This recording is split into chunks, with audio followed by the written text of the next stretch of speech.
Bienvenue à bord de la Fiat 500X. Et oui, encore une nouvelle déclinaison du pot de yaourt italien.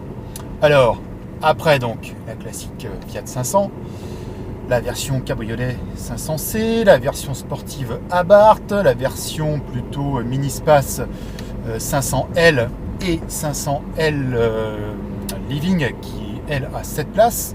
Eh bien, voici le crossover urbain. Alors, un concurrent des Peugeot 2008, Renault Captur, Nissan Juke, qu'est-ce qu'il y a d'autre, Opel Mokka. Voilà, c'est vraiment un segment qui a le vent en poupe et dans lequel tous les constructeurs s'engouffrent. La firme italienne qui est presque tombée dans une monoculture avec donc sa Fiat 500 ne pouvait quand même pas ignorer ce segment. Alors, ce qui est assez marrant, c'est que quand il s'agit de Mini, on ne trouve rien à redire que Mini décline Countryman, enfin voilà, plein de versions. Par contre, dès qu'il s'agit de Fiat, ben voilà, on est nettement plus critique. Alors, tant que ça marche, pourquoi ne pas le faire? Peut-être quand même il y a un risque de rester dans cette monoculture avec quasiment que la Fiat 500 à vendre dans les concessions. Les Punto, on n'en voit plus.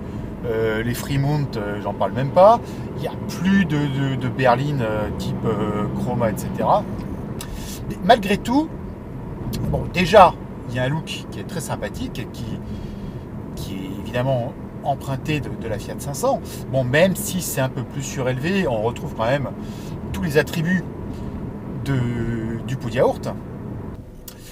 Et donc là, il a aussi un frère, pas tout à fait jumeau, mais qui repose sur la même base, qui est le Jeep Renegade. Alors autant le Jeep Renegade, un fort héritage américain, très typé SUV, hein.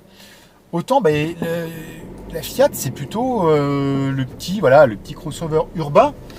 Cela dit, il y a quand même aussi deux versions. Il y a une version nettement plus urbaine et une version un peu plus baroudeuse qui s'appelle Cross et Cross Plus, où là on a des attributs on va dire un peu plus typés 4x4, hein.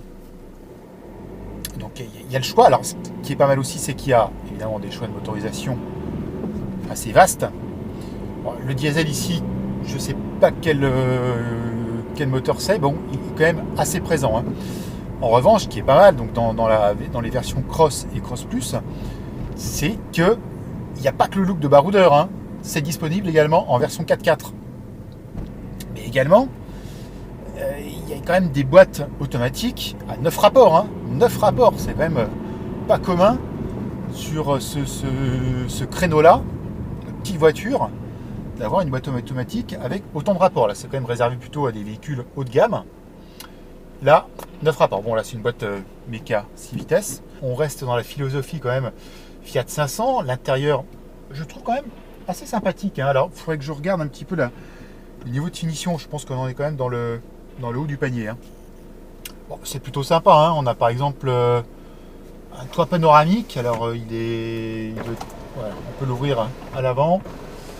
Il y en a aussi un à l'arrière. Par contre, je pense qu'il doit être fixe. Voilà, tableau de bord assez sympa avec ces plastiques laqués qui sont... Bon, maintenant c'est devenu très à la mode, ce genre de plastique. Ça fait peut-être un peu top, mais bon. Très dans l'air du temps. Bon, j'attendais peut-être pas grand-chose non plus de cette Fiat 500X. Mais bon, voilà, elle fait le job, hein. Il y a peu de critiques à dire.